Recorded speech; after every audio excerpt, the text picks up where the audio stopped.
It's Saturday morning at 10 a.m., so you know what that means. It's time for What's Up, Ocala? With tens of thousands of viewers every month on our YouTube channel and millions so far on TikTok, we are joined by our host, local owner, and broker of Great Expectations Realty, Andrea Praber. Good morning and welcome to What's Up Ocala. I'm your host, Andrea Praber, and today I have a very special guest I'm very excited about. I have Miss Marjorie Wildcraft, and she is an expert on sustainable living and the founder and CEO of the Grow Network, and has been all over the place and is an author. So we're going to talk gardening, we're going to talk sustainability, and we're going to talk prepping, which is super exciting to me. So let's go get right into it. Hi, Marjorie. Hi, Andrea. How are you doing today? It is another day that It's 2025, and oh, this is going to be one hell of a year. I think if you think you know, 2024 was rough or 2020 was rough, well, like LA right now is on fire. I think 10,000 buildings just went up in smoke. I mean, it is crazy. I thought earthquakes was the big scary thing over there, but no, it is actively yeah. ablaze. 5 different fires and 100-mile-per-hour winds are just whipping it all. It's crazy. And It's then there's crazy. the cold front that's hit the mainland. That's just, Yeah. I Oh yeah, mean, we're feeling people it. people freezing, and then Yeah. grids, they're having to do rolling blackouts. And then before that was Hurricane Helene, which, wiped out most of western North Carolina, which is probably trillions of dollars a day. Roads, Right. railroads, bridges, Yeah. that's not going to be rebuilt You anytime know, soon. and we're really lucky in Ocala because we really, for some reason, I don't know if it's the topography or because we're just so far in, we just really don't get hurricane strength winds. But they really didn't get the hurricane strength winds. They got the water, the rain. It just, Mhm. with it just went down, and it just the flooding was catastrophic. I love So Ocala. yeah, Used to live you there. So yes, yeah, and then you're a I'm a gator. graduate of UT. So I'm a native Floridian for those that are That is awesome. That is just love the awesome. state. Just love Yeah. Florida. I live in Puerto Rico now because there are too many Really? Floridians in Florida. But Oh, how funny, because I actually lived in Puerto Rico for like 5 years. What part of Puerto Rico are you in? Rincon on the western Oh, end. Yeah. ooh, good surfing over there. Yeah, I'm not a surfer, but I just love the vibe of this little town. Yes, Yeah. definitely. Yeah. Wow. So Puerto Rico is probably the easiest place I ever found to live off the land. The sustainability aspect over there. I mean, you just basically turn your back and all of a sudden you got a backyard full of avocados and almonds and coffee beans. I mean, it just mangoes. It's just everything everywhere and coconuts. Goodness. That's part of why I So live here. Well, actually, the real reason is I said, I can't go through it without chocolate, and chocolate grows on trees here. So I'm like, that's why I live in Puerto Rico. okay. Well, you've got your priorities. I Everybody have needs got to my, have the priorities. I do. I have my Um, priorities. so what about here in Ocala? So a lot of people, you're familiar with this area and, the soil and lack thereof here. A lot of people will move over here. They want to get out of the cities. They're like, this is just ridiculous. I want to go somewhere that's seemingly safe, fairly low crime, all of that, away from the hurricanes, great weather. Okay, it checks all those boxes. Yeah, it's a good But spot. then right? But then they're like, "I wanna have some chickens," Hmm. and I cannot tell you how many times I've sold houses to people that they're like, "I want chickens," and, I have to have, I've gotta have roosters, and I'm like, Hmm. because they want No, eggs, no, and I'm that's one of like, the biggest myths. You do not need a rooster to have eggs. They're just hens. Will do it just fine. In fact, "Basic like a bunch of biology, ladies, peeps." we often don't want a male around. Right. Now they do There are serve many hens, they don't want do it. serve a useful purpose. Let's not, You do minimize that. not need roosters to have eggs, you need roosters to have chicks. That's right. But that's Yes. where they're starting from. It's a Yeah, very I get it. Yeah. basic. Well, let me tell you right off the bat. So that I've spent the last 20 years basically teaching people how to grow food and living from the perspective of it's a grid down situation or we're in some sort of crisis. Um, and I developed a very simple 3-part system that anybody can implement in a backyard size space. The more room, the better. But Right. we're talking about the average American with a suburb backyard. Um, And it's there's a free webinar because I've done this so many times. I said I've got to record it. And it's at backyardfoodsystem.com. And I go through Perfect. that very, very simply what what you need, and I'll give you the highlights of it here. And people often associate with me with gardens, and gardens are, they're an important thing you want to do. And interestingly, not a large garden, but we'll get into that also if you want. But I really recommend people start with chickens first. And let me tell you why. Uh, First of all, you only need about 6 laying hens. And I recommend everybody always starting. Now, I know when you're a prepper, when you're first realizing how crazy the world is, you want to do it all right now. Go And big or go home. right, Yes. I want 500 chickens. She said chicken. Like, no, you cannot handle 500 chickens, I promise you. You'll have no So, grass left.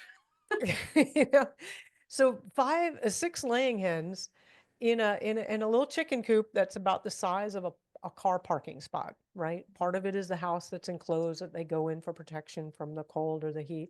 And then part of it is an enclosed run where they get outside in the sunshine. And then occasionally you let them out in the yard to get grasshoppers and fresh greens. But it's not that large. Like I said, 10 by 16 or something, like the size of a parking lot, right? And 6 laying hens, because your average, laying hen, a good laying hen, will produce about 250 eggs a year. Now, they don't lay one every single day of the year. They take a little bit of time off it's called molting, where they have to kind of change out their feathers. And then sometimes if it's too hot or too cold, they just aren't going to, they aren't going to lay. Right. So expect about 250 eggs a year. And with 6 hens, that means that you're going to get about 1,500 eggs a year. That's that math, 6 A times lot of 250. eggs. Yeah, it's a lot of eggs. And here's the way to look at it. A 3-egg omelet for you every morning of the 365 days in a year, plus 33 dozen eggs to give away, barter and trade, or have for other, ingredients. So basically, with 6 laying hens, you have handled breakfast for the rest of your life. Right. Right. Like that is huge. Like breakfast, the most important meal of the day. Right? Anyway, Absolutely. Hey, you can have an omelet for dinner. I'm just saying, yeah, no, you that's, can absolutely. you can But get another, creative. and an egg is a complete food. And let me explain why. And I know it got the bad rep with the cholesterol. Let's all get over that. That was so 1970s or whatever. Um, it's a complete food. It Mhm. doesn't take a lot, right? And so I really, really recommend when people say, what do I do to get started? You can start your chicken coop. And especially in Gainesville, you can do this 24/7, 365. You can start it right now, which I highly, highly recommend. Because I don't know if you remember, the last time we had a food panic was in 2020, and the price of a laying hen went from like $25 a bird to unobtainium. Yeah. So this is a real good project to get started on right now. And Oddly it's, enough, yeah, we had two hens actually. It was kind of accidental that we had these. We're in a subdivision, but hens don't make much noise. They really don't. It's the roosters that are just full of themselves and have to make so much noise. So our neighbors had absolutely no issue with them. So all during the shutdown, our neighbors were getting eggs. We had eggs. Eggs last a long, long time. If you keep them cool, I think they're good for like 5, 6 weeks, something like that. It's crazy. they are. And So yeah, in the United States, we put them in the refrigerators, but every other country I've visited, the eggs are in a cool spot on an aisle out in the open in the supermarket. You do yeah. not need to refrigerate eggs. So yeah. It's kind of its own thing. So, all right. So they have a few chickens. Hmm. What about the gardening? Like if Yeah. you are one that kills off house plants, easy house plants, what do you start with? I Yes, I mean, started that way, by the way. My first degree is electrical engineering. I was an electrical okay, engineer. So okay. So, university, yay, go Gators, grad. So yeah, I totally get you. I mean, I couldn't keep a plant alive, my God. So gardening, I really, really recommend, and this is also in that free webinar, and I go more into specs of like how to build the chicken coop and what it looks like and more details of the chickens, which we just went through. And I really recommend just 100 square foot of gardening space. And I recommend you do it with raised beds, which would be 2 cinder blocks, right? Which I don't know, that's about 16 or 18 inches deep. You'd like it maybe like 12 or 13 feet long and 4 or 5 feet wide, which makes each bed about 50 square feet of gardening space. So you want 2 of those. And honestly, that will produce a huge amount of vegetables and produce for you. And I really recommend you start small and add on later. A couple of things about gardening. Well, let me tell you a story first. So when I first got started, we panicked. We were living in Central Texas. Mm-hmm. We moved way out to the country, which, good on y'all for moving to Gainesville. What a beautiful little area. And we did kind of the similar thing. And my husband, who had actually grown up in a rural area, and his grandmother had been born, knee high to a grasshopper, following her parents in the garden. By the time she was a mature adult, which when Dave knew her, she was easily managing an acre of garden. So when I said I wanted to garden, he's thinking a nanny, and he plows up an acre. And I have Oh an dear. acre of weeds, and frustration is like, this is like, no, That no, I is can't, too much. don't, no, there's too much. So really 100 square feet of bed space um, is plenty. It really is plenty per person. I spent some time living in Colorado for a few years. They only have one very, very short growing season there. So bless your hearts, Florida, you can, We have at least two and they're lengthy. Yeah. yeah, So exactly. Yeah. And I bet there are some crops you can even do during the summer or other times. So, you can, if you shade, you can actually grow year round here. Right now, currently, we just got out of citrus season mhm. and now we're going into strawberry. There's You Pick Farms right now, even though it is cold outside. We actually can go and pick strawberries right now.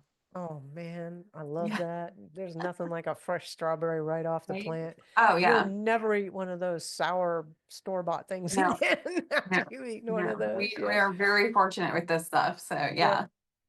Yeah. So, start small. And I recommend raised bed gardens because here's the secret to a green thumb. It's really good soil. It really is. And we've all been raised like dirt, don't you track that into the house, like that kind Yeah. of It's deal. like Like, something dirty you don't it's want. dirty, What do you you don't want do? it on your clothes, Yeah. it's the thing that holds the plant up. There's Right. no, actually soil should be rich with teeming with life and microbes and lots of organic matter and minerals and as you pointed out, there's not much really good soil anywhere. So yeah, Yeah. that's We one of have the reasons. sand. Yeah, I totally get you. I've grown a lot. Our place in Texas was sand. It was just crazy. That's why I Mhm. recommend a raised bed garden because you're going to put your soil in that and you're going to know that that is your really good soil and you're going to treat it as your really good soil because it's really, really hard to keep amending sand over and over and over, Oh, it is. and Yeah, it's a and it mess. sort of somehow gets dispersed and dissipated and And you're then like, wildlife and it's yeah, just yeah. oh So and get yeah. the other thing about raised bed gardens for those of us who are getting a little older and maybe that back doesn't work as well, you can sit on the cinder blocks. Very easily reach into the bed and do what you need to do, and it's really Yes. pleasant. It's Yeah. kind of funny because the easiest gardening that I have ever had was because my husband, I swear that man is a hoarder. I swear he calls himself a collector, but he's a hoarder. Let's be honest. Okay. He brought home, he brings me home treasures. I don't know. But he brought me home a broken horse trough. And it was just this Uh-huh. big, huge, horse trough. But once it gets a hole down at the bottom, it is completely useless as a horse Yeah. trough. And he brought it home, and I was like, I want this painted copper color. Let's look at, it's kind of dinged up and stuff. I just really fell in love with it. And it's the easiest garden I have ever it's up high, it's everything grows in it. It is just amazing. So much easier than the gardening I'm trying to do on the side where I have like a little set area for my garden, that is a nightmare and a half. I'm constantly fighting with it. But that horse trough is a miracle. It is so, so easy to do the gardening in that. I wish I I had am 10 of them. so glad yes, exactly. That's why I'm really recommending raised bed gardens because it's kind of Mhm. like creating your own horse trough. Yeah. I had a Basi- friend one time, talk about a hoarder. He brought home to his wife an old piano that was broken. It was this big grand piano. on And earth? she made a raised bed garden out of the grand piano shell. Just filled it up with soil. That's pretty cool. That is Like really kind of cool. it was really, but it was a great garden. It was Yeah. really interesting, I like could these see people that. Yeah. pretty, Because I pretty mean, if you're creative. going to do it for garden, you don't really have to worry what's in. You actually want debris in the bottom. You don't want to fill it all the way up with soil. Okay. Don't do that, y'all. But yeah, I actually had a bunch of recycled like orange juice containers and milk jugs and stuff. And I put that, filled that in the bottom. I just needed stuff. And then I put some tree branches and stuff. And then the garden actually kind of sits on top of all that. And it goes down. You put some fresh soil on top once a year. And it's amazing, amazing. So yeah, I'm right with you with the raised garden beds, especially here in Ocala. It is if you turn your back on a garden for even half a second, it's Jumanji and Florida has taken over and you won't be able to get it out. It's it's Yeah. really not good. Well, one of the reasons I like these small beds, like the 50 square foot beds, is because in the beginning, yeah, you got to kind of watch it and make sure that only the plants you want are growing in there. But after a while, the plants will grow and you're planting them kind of close with each other and they'll shade out and the weeding actually becomes very, very, very minimal. Mhm. Yeah. Um, Now that does mean that there's only a small amount of soil, so you're going to have to Right. keep adding compost and adding nutrients because the Mhm. plants are using it up. But Right. overall, it's like a really, really Yeah. it's the easiest garden. I've done all of them. I've done the lasagna gardening and the vertical gardening and the aquaponics and the tire gardening and the everything. I've done it all, row Yeah. crop gardening. And I I'm would not. say, Yeah. yeah, for my focus and that part of what that webinar is all about is for someone who knows nothing, maybe they're older or they're out of shape and you need to get up to speed very, very quickly. So that's always been my focus. Awesome. Yeah. So Yeah. yeah. I So I I want to give you a couple of cautions about soil and compost. You're going to immediately want to start making your own compost piles, and because you need to keep regenerating Mhm. the fertility in that garden. And if you can buy really good soil, I really recommend just making that investment and doing it. Just buy as high quality soil. First of all, when you have really good soil, it retains moisture. There's a lot of organic matter in it, so it retains that rain, it retains that moisture much better. So it's going to be much more forgiving of your erratic watering schedule. The other thing is it's just full of life and minerals that the plants need. I want to be very, very careful about some soils. This is a project that I've been involved with. The So let's see, I guess your biggest city would be like maybe not Jacksonville, Daytona, something like that, but all the Orlando. Orlando. Orlando or Tampa. Yeah, Tampa, all the big city municipalities. You may not have ever wondered this when you were in town, but what happens when you flush the toilet? Um, the biosolids, they take them and they compost them. Um, and Oh, yeah, hmm and yeah. they sell it to you in 40 quart bags, and it will often have big letters on it that say organic soil. It's not organic certified, but it's big. The letters will say organic, and in Texas, it was called Dillo dirt. I think in Milwaukee, it's Yeah. called Organite. It's sold everywhere, and they sell it also to farmers in huge truckloads, and it is absolutely loaded with everything that everybody has been flushing down the toilet. So all your Yeah. Medicines. pharmaceuticals, Yeah. yep, all the hospital waste, Oh. the the Oh, the okay. Drano that you use to clean the drains, the stuff your Aunt Martha, the old shoe polish, everything that's in there. And this does not survive the composting, and it is loaded with everything, including forever chemicals. And I know this because I have tested it I've sent it to certified labs, and also because the EPA itself has tested it in 2009. Now, so be very, very careful where you buy it. On the other hand, I've got some really good news. Because I've been dealing with this problem for many, many years, because people are like, what, I'm growing my own What do I food because do? Yeah. what do I do? Not only is it food self-reliance, but I want clean food because we know the grocery store is full of Right. toxins.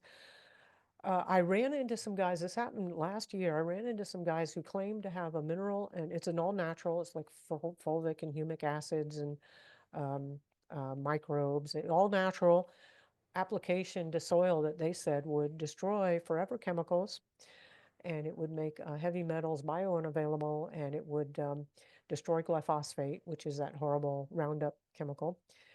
And I'm like, Sounds too I good to don't be true, but I know, okay. right? I'm like, well, I'll tell you what, this is easy enough to do. Let me just test it, right? So I built a couple of garden beds and, Oh, sent in, I used Pace Laboratories, which is certified by the FDA. They're big, huge laboratory. And mhm. we, sure enough, there were, I think, 7 or 8 PFAS, and the bad ones are PFOS and PFOA, were in there in quantity. And then I ran the test. And anyway, I'd send it in at 2 months. I said, well, we'll know if these guys are full of crap or what. Yeah.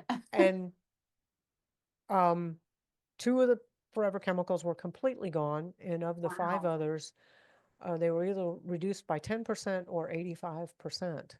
Holy smokes, that's a I big difference. know. Yeah. So I didn't test for heavy metals or anything because I didn't believe them in the first place. I said, well, if you can destroy forever chemicals, let's just see if you can do that, right? Yeah, Testing like is expensive, right? 1 out of 10 of your promises would be great. So Right, yeah. yeah.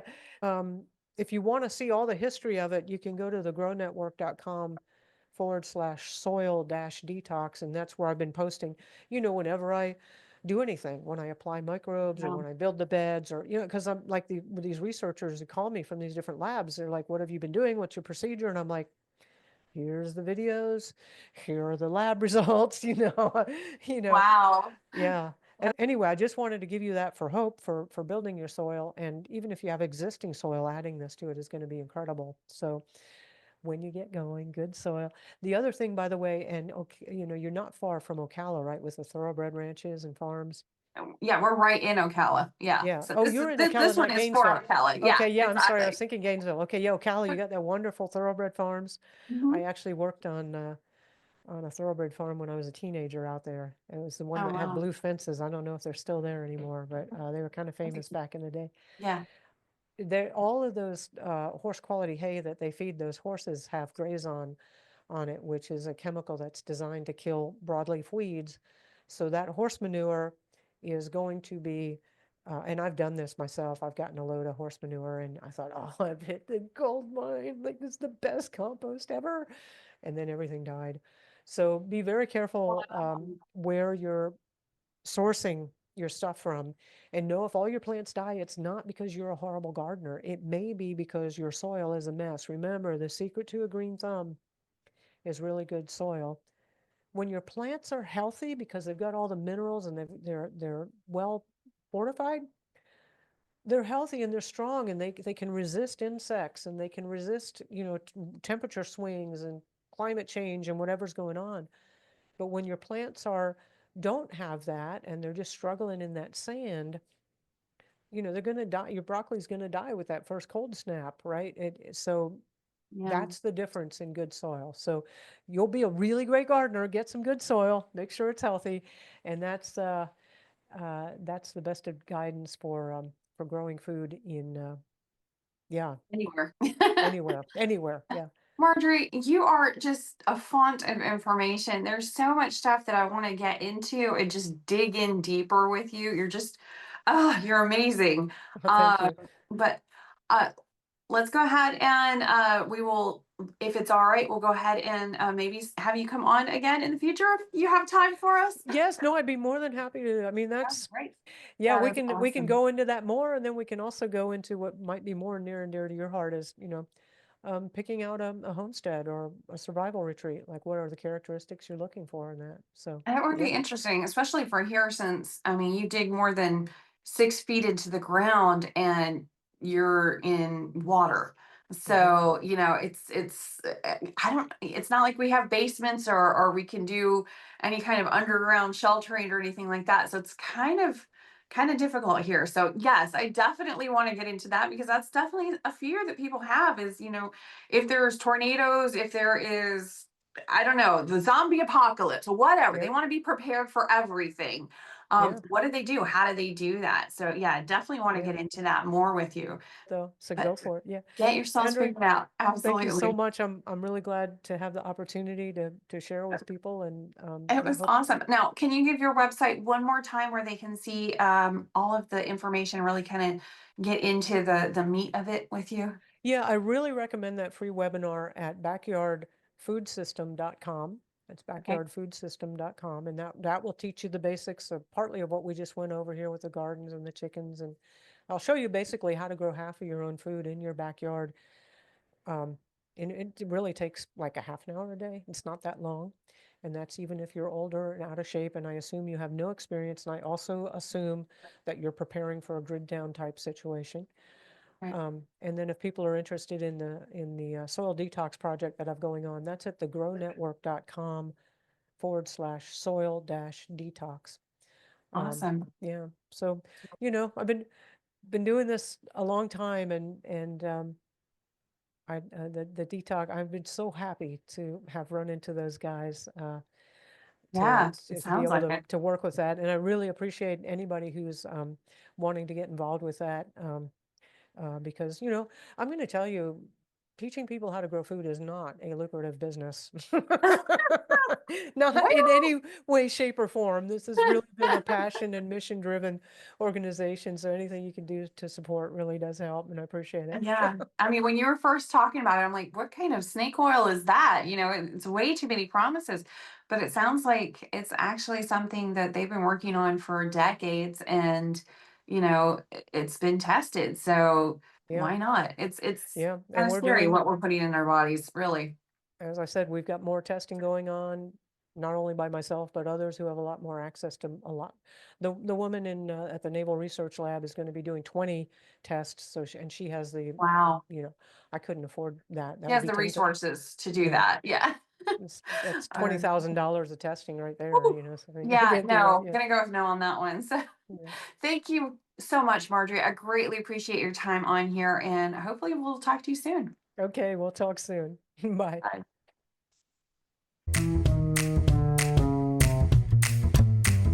You've been listening to What's Up, Ocala? Follow us all week on Andrea Praber's YouTube channel and TikTok.